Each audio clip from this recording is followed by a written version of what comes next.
and they win the NFC South.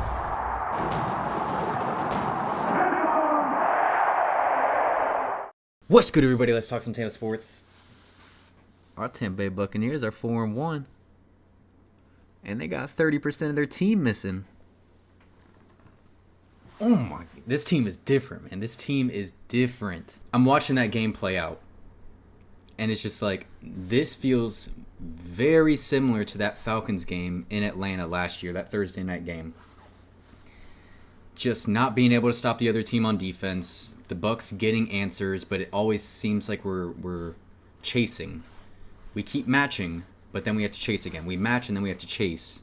And then getting towards the end of the game, of course, Levante makes that interception, which you think back to that Falcons game. Levante had an interception at the end of the game, which should have closed it back then. Bucky ended up fumbling. You know the rest. But Levante with a late game interception. And this time Rashad does not fumble the ball. Sets up Chase McLaughlin for a game-winning field goal. No time on the clock. Buzzer beater, walk-off, whatever you want to call it. Bucs leave Seattle with a win. An impressive win. Like, what was this game? We go field goal, miss field goal, punt, fumble, and then insert Joker meme, and here we go. Touchdown, halftime. Touchdown, punt, touchdown, interception, game-winning field goal. What did we witness yesterday? Insane game, all-time classic, like just one of those ones. You think years back from now. Remember that game against Seattle, in Seattle, that duel between Baker Mayfield, Sam Darnold, both quarterbacks who were thrown in the trash by their former teams and now just making this insane resurgence, absolute shootout in those beautiful, like this is an instant classic in every meaning of that term. And that's what I'm saying, like this team is different. They're finding ways to win where in seasons past with Baker, they just were losing those close games. The Atlanta game last year, the 49ers game last year, the Chiefs game last year.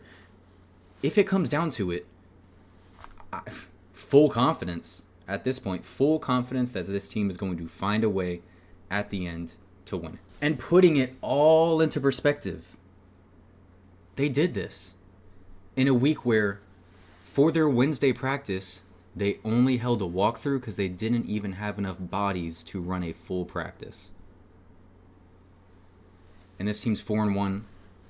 Baker's in the MVP race, maybe leading it at this point after you see the Bills lose last night. All of a sudden, like, what is life?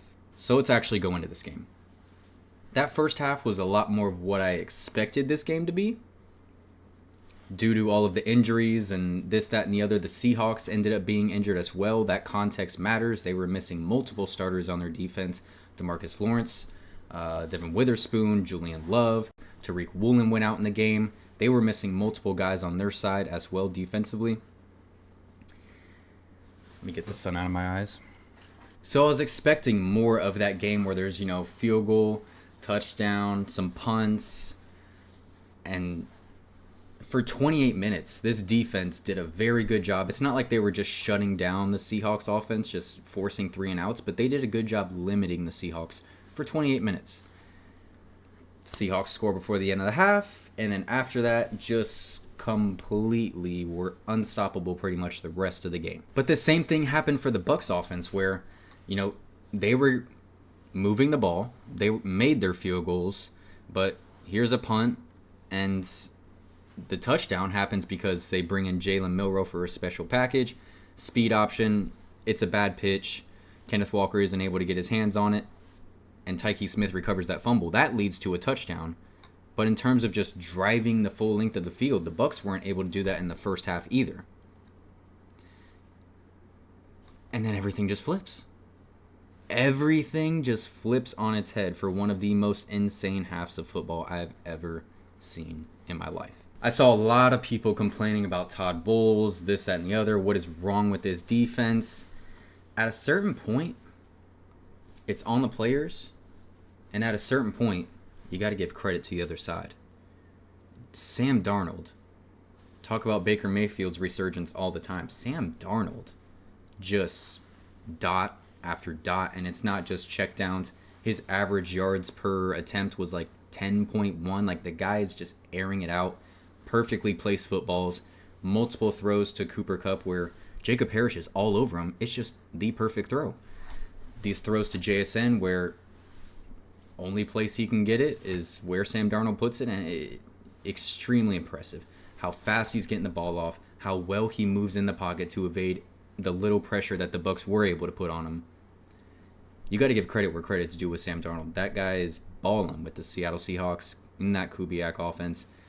Tons of credit to him. But once again, at a certain point, when it's just touchdown after touchdown after touchdown, and there's not much to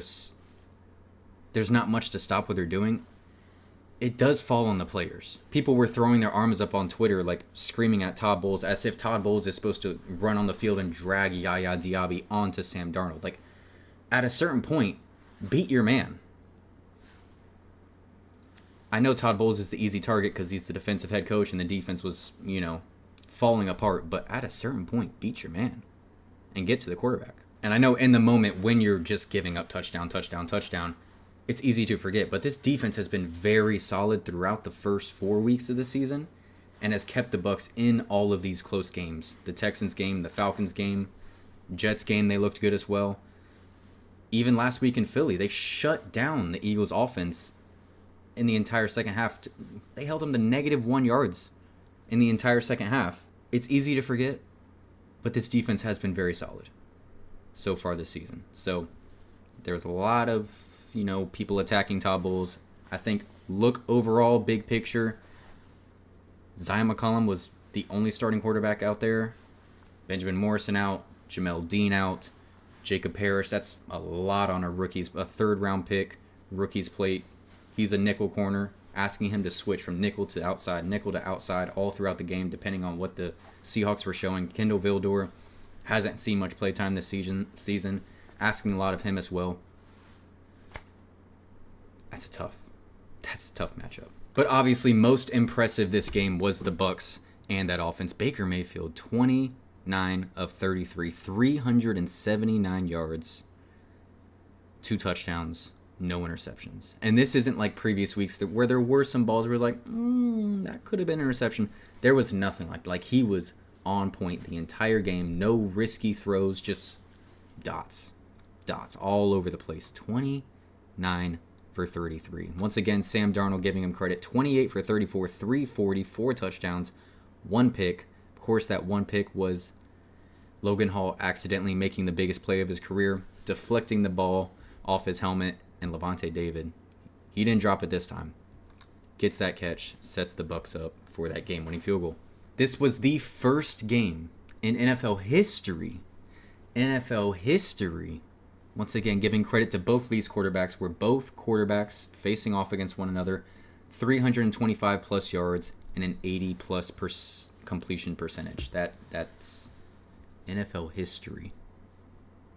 Think of all the quarterbacks that have gone through all these Tom Brady versus Mannings, and like Baker Mayfield, Sam Darnold. They're the ones to do that. 325 plus yards, 80% plus completion percentage. Crazy numbers. Moving over to the running game, I thought Rachaad White had a very solid game. It's not like he was breaking off big runs, only 2.9 yards per carry, but those 2 touchdowns, he ran very hard, was able to close it out at the end with that dagger of a 12-yard run. When it came towards the red zone, the way the Bucs blocked, Tristan Wirfs leading, like Rachaad White could just walk into the end zone on those, and he just had a very good day overall. Blocking, fantastic job for Rachaad White all day long. You saw them moving him around, moving from next to Baker Mayfield, saying, go up to the line and just cover that A-gap. Just great communication for what is an extremely difficult environment, which I don't really know what's going on there. I think they're 2-10 now at Lumen Field under Mike McDonald.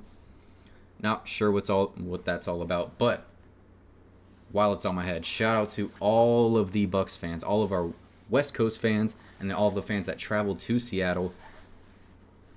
We saw that orange on TV here in Tampa. We saw all that orange and red on TV on that away sideline, even in the end zones as well. So huge shout out to y'all, and the fact that there were enough of y'all for Baker Mayfield walking towards the sideline towards the end of the first quarter to be able to go like this and like try to get y'all hyped. I'm glad the team got that after what they had to deal with at Raymond James Stadium last week, where we had to put up with all of those Eagles fans. Didn't see much from Sean Tucker. 3 carries for 3 yards. I expected to see a little bit more, but it just went Rachaad White's day today. For the Seahawks, 9 for 36 was Charbonnet's number. Kenneth Walker, 10 for 86. Definitely not the running or rush defense that we have come to expect from the Tampa Bay Buccaneers. That was probably the most surprising thing. That's probably more surprising than Sam Darnold doing what he did against the Bucs secondary because they were beat up, is that they could not stop the run. So that was interesting. Continuing down to receiving, what more can you say about Emeka Egbuka? Homecoming game from Washington, outside of Seattle, 7 targets, 7 receptions, 163 yards, 23.3 yards per reception, a 57-yard long, and a touchdown. My goodness. What would the Bucs record be? Serious question. What would the Bucs record be if they did not draft Egbuka in the first round? Serious question. Because it's for sure not 4-1. Rachaad White had a good day receiving, as he usually does when he's getting those targets. 4 for 4, 30 yards. Cade Otton, in my preview, I said, is Cade Otton still on the football team? I'd love to see him going back to Washington, where he played his college ball. 5 targets, 4 receptions, 81 yards. Shout out Cade Otton. Sterling Shepard with a huge touchdown late in the game. Tez Johnson had his breakout day. 4 targets, 4 receptions, 59 yards, a 27-yard long. And I thought Chris Godwin looked very good as well, getting targets on 3rd down. Only 4 targets, 3 receptions, though, for 26 yards. Once again, having some big receptions on 3rd down. For the Seahawks, JSN did what JSN does. He is absolutely one of the top receivers in the NFL. 9 targets, 8 receptions, 132 yards, and a touchdown. Had that 53-yard long that went right past Antoine Winfield Jr.'s hands for the deflection, but got to give credit where credit's due. A.J. Barner, where the hell did this guy come from? I thought he was a blocking tight end, and then over the last couple weeks, you saw what he did against the Cardinals, now against us. 7 targets, 7 receptions, 53 yards, and 2 touchdowns. Torrey Horton scored a touchdown on a busted coverage late in the game after Sam Darnold just made some magic, ducking Yaya and escaping the dive of Hassan Reddick. After that play, how could you not have some doubts? That was a ridiculous play from Sam Darnold. On to the Bucs defense. Tackle leader is Levante David, as well as Jacob Parrish. Servase Dennis also had 8. Looking at TFLs, the Bucs only had 1 TFL the entire game. That was Levante David. Going back to last week, where the Bucs had 11 TFLs against the Eagles, just things did not look the same for this defense in this game at all. Of course, that 1 interception. Pass breakups, Tyke Smith had 2. Winfield had 1. Yaya had what should have been his first pick 6 of his career. Sam Darnold threw it right through his hands. Somehow deflects. Somehow, of course, ends up in Cooper Kupp's hands. Oh my god. So there was that. And then there was the interception that was called back on defensive holding on Zion McCollum. If you go back and watch it, it was such a late flag. The flag didn't come out until Antoine Winfield was already running the other way. It's just like, was it holding or not? Because you had to sit there for 5 seconds to kind of like, was that holding that I just saw? Antoine Winfield's running down. Yeah, that was holding. But the big number here, man, no sacks on the day. Like, just not being able to get to Sam Darnold. And once again, we talked about it in like our previews and our episode of the Ops last week. Like, they have a young, once again, they are getting better, meshing, but they are young. And I really expected the Bucs would be able to get after Sam Darnold with 4 in this game, which they needed to, because the Bucs, they can't. I saw a lot of people like blitz, and leave Kendall Vildor like on and like, no thanks. I'm sorry, no thanks. Be very situational with it. Be smart with it. You saw Todd Bowles send Antoine Winfield Jr. at the end of the game, which led to Sam Darnold getting rid of that ball faster because he saw Winfield coming, which led to Levante David's interception.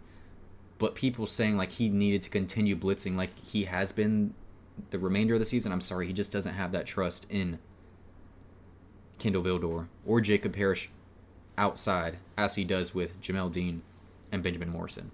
It's a very difficult situation to be in. I think he probably could have blitzed more than he did, but at the end of the day, I can see where he's coming from, not blitzing very much. As for the Seahawks, I'm surprised they couldn't get to Baker Mayfield more than they did, of course, continuing with this theme of the Bucs' entire right side of their offensive line being out. 2 backups, 1 at guard, 1 at right tackle. I was surprised. They did have 1 sack, but I definitely expected more of a pass rush. You look at a lot of those completions, a lot of those deep balls, Baker Mayfield's just chilling. Really is just chilling. And I think 3 of the Bucs' third down completions or third down conversions in this game came of 12 yards or more. That just shows that Baker Mayfield had time for routes to develop downfield and just converting those completions. Like, that was surprising, and that's a huge shout out to this Bucs offensive line. All 5 of them. You got to give credit to Haggard and Charlie Heck as well. Only 1 sack on the day for a pretty impressive Seahawks front, which I know they did not have DeMarcus Lawrence, but even without him, I think it's still impressive. I was just going to say I think we just about covered our bases, but special teams, if it's not one thing, it's another. Punting wasn't an issue yesterday. Very good job by Riley Dixon on that 1 punt that pinned him on the 1, even though Seahawks ended up driving 99 yards anyways. Still did his job. Chase McLaughlin continues to be money.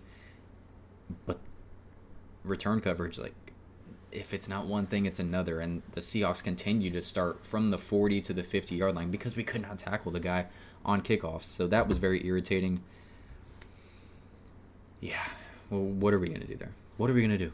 A couple more numbers I want to call out here that I believe do matter. The Bucs being 7 for 11 on third down. That's a fantastic number. Anything over 50% is golden. That's 64%. Seahawks, though, Bucs defensively, 6 for 9. That's 67%, and they had a 4th down conversion. So you can bump that up even further when it comes to converting when it matters. In the red zone, Bucs were 4 for 6. Seahawks, 4 for 4. That's 100% in the red zone. So definitely not what has been the trend so far this season. The Bucs have been better on third down, getting off the field compared to last season where it was just a complete disaster all the time, it felt like. This game went against all of the trends, especially that second half. Went against all of the trends, against all of what everyone probably thought, and what a game it just ended up being. You cannot say more about it. I'm probably going to watch the highlights like 5 more times before we get to next Sunday. Like, it was just that fun of a game. And for all the people, once again, that were there, all the Bucs fans that made a special game to go to. That's going to be it for me, though. Leave your comments down below, your thoughts on this game. Like and subscribe if you have not already. Go Bucs. You all have a blessed one. Hey, hey, Tampa Bay.